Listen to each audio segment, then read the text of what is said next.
शुक्लां ब्रह्म विचारसार परमामाद्यां जगद्व्यापिनीं वीणा पुस्तकधारिणीम् अभयदां जाड्यान्धकारापहां हस्ते स्फाटिकमालिकां विदधतीं पद्मासने संस्थितां वन्दे तां परमेश्वरीं भगवतीं बुद्धिप्रदां शारदां। श्री महागणाधिपतये नमः। श्री महासरस्वत्यै नमः। श्री गुरुभ्यो नमः। మే నెలలో గోచార ఫలితాలు ఎలా ఉన్నాయో తెలుసుకుందాం. మే మాసంలో ఉన్నటువంటి గ్రహస్థితిని ప్రధానంగా మనం చూసినట్టయితే సూర్య భగవానుడు 15వ తారీఖు వరకు మేషరాశిలో సంచరిస్తున్నాడు. తదనంతరం వృషభ రాశిలోకి ప్రవేశించి మాసాంతం వరకు కూడాను వృషభ రాశిలో ఉంటున్నాడు. కుజుడు 12వ తారీఖు వరకు మీనంలో సంచరిస్తున్నాడు. 12 నుండి మాసాంతం వరకు మేషరాశిలో సంచరిస్తున్నాడు. బుధుడు 1వ తారీఖు నుండి మేషంలో సంచరిస్తున్నాడు. 15వ తారీఖు వరకు ఉంటున్నాడు. 15వ తారీఖు నుండి వృషభ రాశిలోకి ప్రవేశిస్తున్నాడు. 29వ తారీఖు వరకు వృషభంలో ఉంటున్నాడు. 29 నుండి మాసాంతం మిథున రాశిలో ఉంటున్నాడు బుధుడు. గురువు మిథున రాశిలో సంచరిస్తున్నాడు. శుక్రుడు 14వ తారీఖు వరకు వృషభ రాశిలో సంచరిస్తూ 14వ తారీఖు నుండి మిథున రాశిలోకి ప్రవేశించి మాసాంతం కూడాను మిథున రాశిలో సంచరిస్తున్నాడు. శనైశ్చరుడు మీనరాశిలో సంచరిస్తున్నాడు. రాహువు కుంభరాశిలో సంచరిస్తున్నాడు. కేతువు సింహరాశిలో సంచరిస్తున్నాడు. ఈ విధంగా ఈ మే నెలలో గ్రహస్థితి ఈ 8 ముఖ్యమైనటువంటి గ్రహాల యొక్క సంచారము ఉంది. దీన్ని ప్రధానంగా చేసుకొని 12 రాసుల వారికి గోచార ఫలితాలు ఎలా ఉన్నాయో తెలుసుకుందాం. మిథున రాశి జాతకులకు మే నెలలో గోచార ఫలితాలు ఎలా ఉన్నాయో తెలుసుకుందాం. మిథున రాశి వారికి ఈ మే మాసం లోపల సూర్యుడు ఏకాదశ ద్వాదశ స్థానాలలో సంచరిస్తున్నాడు. ఏకాదశ స్థానంలో సంచరిస్తున్నటువంటి సమయము చాలా అనుకూలంగా ఉంటుంది. ద్వాదశంలోకి ప్రవేశించగానే కొంత ప్రతికూలత ప్రారంభమవుతుంది సూర్యుడి మూలకంగా. అంటే సూర్యుడి యొక్క ఫలితాలు మిశ్రమంగా ఉన్నాయి. కుజ భగవానుడు ప్రారంభంలో దశమ స్థానంలో ఉన్నాడు, ప్రతికూలంగా ఉన్నాడు. తదనంతరం ఏకాదశ స్థానంలో అనుకూలంగా ఉన్నాడు. బుధుడు ఏకాదశ ద్వాదశ జన్మస్థానాలలో అనుకూలంగా సంచరిస్తున్నాడు. గురువు ప్రతికూలంగా ఉన్నాడు, జన్మస్థానంలో సంచరిస్తున్నాడు. శుక్రుడు ద్వాదశ జన్మస్థానాలలో అనుకూలంగా ఉన్నాడు. శని దశమ స్థానంలో ప్రతికూలం, రాహువు భాగ్యస్థానంలో ప్రతికూలం, కేతువు తృతీయ స్థానంలో అనుకూలంగా ఉన్నారు. ఈ స్థానాలలో ఈ ముఖ్యమైనటువంటి గ్రహాలు సంచరిస్తున్నాయి. అయితే వీటి యొక్క ప్రభావము సాముదాయికంగా, అంటే ఈ గ్రహాలన్నిటినీ కూడాను మనము లెక్కలోకి తీసుకున్నట్టయితే ఎలాంటి ఫలితాలు ఉన్నాయి అనేటువంటి విషయాన్ని మనము చూసినట్టయితే గురువు జన్మస్థానంలో సంచరిస్తున్నాడు. గోచార రీత్యా గురువు జన్మస్థానంలో సంచరించడము ప్రతికూలం. అయితే శుభగ్రహము, సంపూర్ణ శుభగ్రహమైనటువంటి గురువు జన్మస్థానంలో సంచరించడము కొంత మీకు కలిసి వస్తుంది. అయితే దాన్ని మీరు ఉపయోగించుకోవాలి. అంటే మీ వైపు నుండి కొంత కాన్సంట్రేషను, ఆ విషయం గురించి పూర్వాపరాలను తెలుసుకొని మీరు ప్రారంభించినట్టయితే కొంత మీకు కలిసి వచ్చి మీరు చేసేటువంటి పనుల లోపల అభివృద్ధిని ఇచ్చే అవకాశాలు ఉన్నాయి. ఇకపోతే వ్యాపార రంగంలో ఉన్నటువంటి వారికి మట్టుకు ఈ మాసం బాగా కలిసి వస్తుంది. బుధుడి యొక్క అనుగ్రహము ఉంది కాబట్టి మీరు కొంత జాగ్రత్తగా చేసుకున్నట్టయితే చేతిలో ఉన్నటువంటి వ్యాపారంలో ఇబ్బంది లేదు, ముందుకు జరుగుతుంది. ట్రేడింగ్ చేస్తున్నటువంటి వాళ్ళు, అంటే క్రయ విక్రయము చేస్తున్నటువంటి వాళ్లకు కూడాను ఈ మాసం అనుకూలంగా ఉంటుంది. ఐటీ రంగంలో ఉన్నటువంటి వారికి కూడాను మంచి అవకాశాలు గోచరిస్తున్నాయి. ప్రభుత్వ ఉద్యోగులు కొంత జాగ్రత్తగా ఉండాలి. అంటే కొంత మీకు గుర్తింపు లభిస్తుంది. అయితే ప్రమోషన్ విషయం లోపల కానివ్వండి, మీకు రావాల్సిన డబ్బు కానివ్వండి, ఇవన్నీ కూడా రావడంలో కొంత ఆలస్యం గోచరిస్తుంది. ప్రైవేట్ రంగంలో ఉన్నటువంటి వారికి కూడాను కొంత అనుకూలత గోచరిస్తుంది. ఇకపోతే కళారంగంలో ఉన్నటువంటి వారికి ప్రముఖంగా ఈ మాసంలో మీకు గుర్తింపు లభిస్తుంది. మీ నైపుణ్యానికి తగినటువంటి ప్రతిఫలం ఈ మాసంలో మీకు కనబడుతుంది. వ్యవసాయ రంగంలో ఉన్నటువంటి వారికి అనుకూలత గోచరిస్తుంది.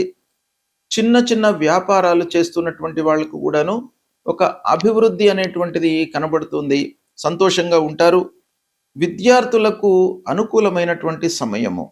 కొంత మీరు కష్టపడండి, తప్పకుండా మంచి ఫలితాలను పొందుతారు. మంచి ర్యాంకులు సాధించేటువంటి అవకాశం కనబడుతుంది. ఇక విదేశీ విద్యకై ప్రయత్నాలు ఫలిస్తాయి. ఆరోగ్యము స్థిరంగా ఉంటుంది.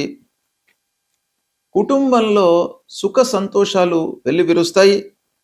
ఇకపోతే ఆరోగ్యం పైన మట్టుకు మీరు కొంత జాగ్రత్తలు తీసుకోవాలి. ఓవరాల్గా ఆరోగ్యం బాగానే ఉంటుంది. అయినప్పటికీ మీరు కొన్ని స్టెప్స్ తీసుకోవాలి, నిర్లక్ష్యం చేయకూడదు. రావాల్సినటువంటి డబ్బు వస్తుంది, ఖర్చులు మట్టుకు పెరుగుతాయి. స్నేహితుల సహాయ సహకారాలు కనబడుతున్నాయి.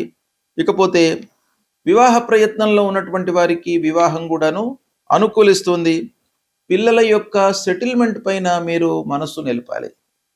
ఇక్కడ ముఖ్యంగా గురువు జన్మస్థానంలో ఉండడము, పంచమ దృష్టి, ఇలాంటి గురువు యొక్క సంచారము దృష్టి మూలకంగా మీరు పిల్లల యొక్క సెటిల్మెంట్ పైన కొంత మనసు నిలిపినట్టయితే తప్పకుండా వాళ్లను ఒక మంచి స్థితి లోపల నిలపడానికై మీరు ప్రయత్నాలు చేస్తారు. కొత్త అవకాశాలు వస్తాయి. ఓవరాల్గా చూసినట్టయితే కొంత మిశ్రమ ఫలితాలు ఉన్నప్పటికీ మీరు కష్టపడితే మంచి ఫలితాలను పొందేటువంటి అవకాశం బాగా కనబడుతుంది. సద్వినియోగపరచుకోండి. గ్రహస్థితి ప్రతికూలంగా ఉన్నప్పుడు మనము చేయవలసినటువంటి కర్తవ్యం ఏంటంటే పరిహారాలు చేసుకోవడము, భగవంతుడి యొక్క అనుగ్రహాన్ని పొందడము.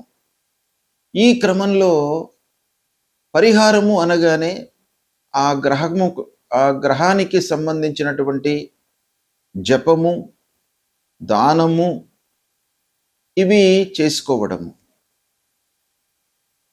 ప్రథమంగా సూర్యుడు ప్రతికూలంగా సంచరిస్తున్నటువంటి సమయం లోపల మనం ఏం చేయాలి?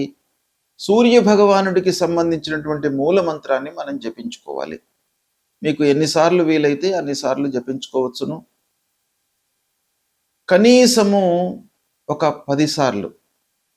జపా కుసుమ సంకాశం కాశ్యపేయం మహద్యుతిం తమూరిం సర్వపాపఘ్నం ప్రణతోస్మి దివాకరం అనేటువంటి మూల మంత్రాన్ని ప్రతినిత్యం కూడాను చదువుకోండి. ఆదిత్య హృదయము ప్రధానంగా మీరు స్తోత్ర పారాయణం చేసినట్టయితే సూర్య భగవానుడి యొక్క అనుగ్రహము మీకు లభిస్తుంది. తద్వారా ఆరోగ్యము, మీ లోపల ఒక సంతోషము, ఆనందము, శారీరక రుగ్మతలు లేకుండా ఉండడము, ఇలాంటివన్నీ కూడాను ఆ సూర్య భగవానుడి మూలకంగా మీకు సమకూరుస్తుంది. కాబట్టి సూర్యుడికి సంబంధించినటువంటి చేయండి. గాయత్రి ఉపాసన చేయండి. సూర్య నమస్కారాలు చేయండి. సూర్యుడికి అర్ఘ్య ప్రదానం చేయండి. ఇవి చేసినట్టయితే మీకు ఆరోగ్య సమస్యలు లేకుండా ఉంటాయి.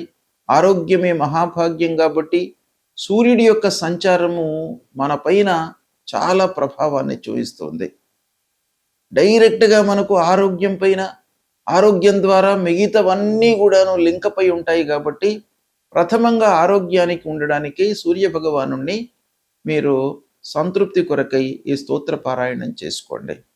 అదేవిధంగా అంగారకుడు ప్రతికూలంగా ఉన్నప్పుడు, అంగారకుడు 3, 6, 11 స్థానాల లోపలనే మనకు అనుకూలమైనటువంటి ఫలితాలను ఇస్తాడు. కనుక అంగారకుడు ప్రతికూలంగా ఉండడానికే ఎక్కువ అవకాశాలు ఉంటాయి. కాబట్టి అంగారకుడిని ప్రీతి చేసుకోవడానికై, అంటే కుజగ్రహమును ప్రీతి చేసుకోవడానికై అధిష్టాన దేవత అయినటువంటి ఆ సుబ్రహ్మణ్య స్వామిని పూజించండి. సుబ్రహ్మణ్య స్వామిని పూజించడం మూలకంగా మీ లోపల కోపోద్రేకాలు, అసహనము ఇవి లేకుండా ఒక సమతుల్యతతో మీ మానసిక స్థితి ఉండేటట్టుగా ఆ భగవంతుడి యొక్క అనుగ్రహం కలుగుతుంది. కాబట్టి ఆ సుబ్రహ్మణ్య స్వామిని కొలవండి.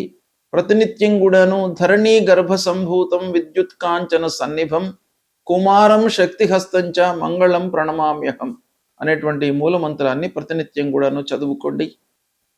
ఇక బుధుడు ప్రతికూలంగా ఉన్నప్పుడు బుధుడు ముఖ్యంగా మనకు ఆలోచన, మన సమయస్ఫూర్తితో తీసుకునేటువంటి నిర్ణయాలపైన ప్రభావాన్ని చూపిస్తాడు. వ్యాపారం పైన ప్రభావాన్ని చూపిస్తాడు. కాబట్టి ఆ బుధుడి యొక్క అనుగ్రహం కావాలి. మంచి స్థితి లోపల మనకు ఒక ఉండడానికై ఆ బుధుడి యొక్క అనుగ్రహం కావాలి. కాబట్టి ఆ బుధుడికి సంబంధించినటువంటి అధిష్టాన దేవత విష్ణుమూర్తి ప్రతినిత్యం కూడాను ఆ శ్రీమన్నారాయణుణ్ణి మీరు స్తోత్రం చేయండి. విష్ణు సహస్రనామ పారాయణం చేసుకోండి. ఒకవేళ మీకు విష్ణు సహస్రనామ పారాయణం చేసుకోవడానికి సమయం లేనట్టయితే ఒక శ్లోకము అందులో నుండి వనమాలి గదీ శారంగి శంకీ చక్రీ చ నందకి శ్రీమాన్ నారాయణోర్ విష్ణు వాసుదేవోభిరక్షతు అనేటువంటి ఆ మూలమంత్రాన్ని ప్రతినిత్యం కూడాను చదువుకోండి. గురు భగవానుడు గురుగ్రహము ప్రతికూలంగా ఉన్నప్పుడు మనం ఏం చేయాలి? మూలమంత్రాన్ని ప్రతినిత్యం కూడాను చదువుకోండి. దేవానాంచ ఋషీణాంచ గురుంకాంచన సన్నిభం వందనీయం త్రిలోకానాం తం నమామి బృహస్పతిం అనేటువంటి మూలమంత్రాన్ని చదువుకోండి. సద్గురువులను సందర్శించుకోండి. మాతాపితృవులను సేవించండి. తద్వారా మీకు ఆ గురు భగవానుడి యొక్క అనుగ్రహం లభిస్తుంది. ఇక శుక్రుడు మనకు సంతృప్తిని, ఆనందాన్ని ఇచ్చేటువంటి గ్రహము. కాబట్టి శుక్రుడి ప్రీతికై మహాలక్ష్మి అమ్మవారిని మీరు పూజించండి. తద్వారా మీకు అనుకూలత కలుగుతుంది. ఇక ప్రధానమైనటువంటి గ్రహము శనీశ్వరుడు. శని ప్రతికూలంగా ఉన్నప్పుడు తప్పకుండా పరిహారాలు చేసుకోవాలి. నీలాంజన సమాభాసం రవిపుత్రం యమాగ్రజం ఛాయా మార్తాండ సంభూతం తం నమామి శనీశ్వరం అనేటువంటి మూలమంత్రాన్ని ప్రతినిత్యం కూడాను జపించండి. హనుమాన్ చాలీసా పారాయణం చేయండి. నల్లని నువ్వులు, ఇనుప ముక్క, నల్లని నువ్వులతో చేసినటువంటి నూనెను మీరు దానంగా ఇవ్వండి. లేదా నవగ్రహాల లోపల పశ్చిమ దిశలో ఉండేటువంటి ఆ శని గ్రహాన్ని తైలాభిషేకం చేసి కాళ్ళు గడుక్కొని దాని తర్వాత మళ్ళీ ఆంజనేయ స్వామి దర్శనం చేసుకోండి. అలా చేసుకున్నట్టయితే మీకు శని భగవానుడి యొక్క అనుగ్రహం లభిస్తుంది. ఇక రాహువు ప్రధానమైనటువంటి గ్రహము. మన లోపల భయభ్రాంతులను క్రియేట్ చేసేటువంటి గ్రహము. తెలియకుండా ఒక ఇల్యూజన్కు గురి చేసేటువంటి గ్రహము. కాబట్టి రాహు ప్రీత్యర్థమై అమ్మవారిని దర్శించుకోండి. దుర్గామాత యొక్క అనుగ్రహాన్ని పొందండి. అర్ధకాయం మహావీర్యం చంద్రాదిత్య విమర్దనం సింహికా గర్భ సంభూతం తం రాహుం ప్రణమామ్యహం అనేటువంటి మూలమంత్రాన్ని ప్రతినిత్యం కూడాను చదువుకోండి. ఇక కేతువు మన లోపల ఒక విరక్తిని క్రియేట్ చేసేటువంటి గ్రహం. కేతువు ప్రతికూలంగా ఉన్నప్పుడు మనకు ఆ విషయం పైన అశ్రద్ధను క్రియేట్ చేస్తాడు. శ్రద్ధ లేకుండా మనం పని చేసినట్టయితే సక్సెస్ రేట్ అనేటువంటిది తగ్గిపోతుంది సహజంగా. కాబట్టి ప్రతి విషయం లోపల కూడాను మనకు శ్రద్ధ భక్తులు సమకూర్చుకోవడానికి ఆ కేతువు యొక్క అనుగ్రహం కావాలి. కేతువు యొక్క అధిష్టాన దేవత గణపతిని మీరు పూజించండి. ఆ గణపతి మూలకంగా మనకు ఆటంకాలు లేకుండా ఉంటాయి. పనిపైన మనకు శ్రద్ధ కలుగుతుంది. ఆసక్తితో మనము పని చేస్తాము. అప్పుడు మనకు ఆ పని లోపల విజయం చేకూరేటువంటి అవకాశాలు ఉంటాయి. కనుక ఫలాశ పుష్ప సంకాశం తారకా గ్రహమస్తకం రౌద్రం రుద్రాత్మకం ఘోరం తం కేతుం ప్రణమామ్యహం అనేటువంటి మూలమంత్రాన్ని ప్రతినిత్యం కూడాను చదువుకోండి. ఈ విధంగా నవగ్రహాలకు సంబంధించినటువంటి మూలమంత్రాలు, వాటికి సంబంధించినటువంటి స్తోత్ర పారాయణాలు, అధిష్టాన దేవతలను పూజించడము, దైవ దర్శనం చేసుకోవడము, దేవాలయానికి వెళ్ళడము, ఇవన్నీ కూడాను చేసినట్టయితే తప్పకుండా భగవంతుడి యొక్క అనుగ్రహం మీకు లభిస్తుంది. గ్రహస్థితి ఏ విధంగా ఉన్నప్పటికీ భగవంతుడి అనుగ్రహము మీకు ప్రధానమైనటువంటిది కాబట్టి దాన్ని మీరు డెవలప్ చేసుకోండి. దేవాలయానికి వెళ్ళండి, మీకు సత్ఫలితాలు కలుగుతాయి. శుభం.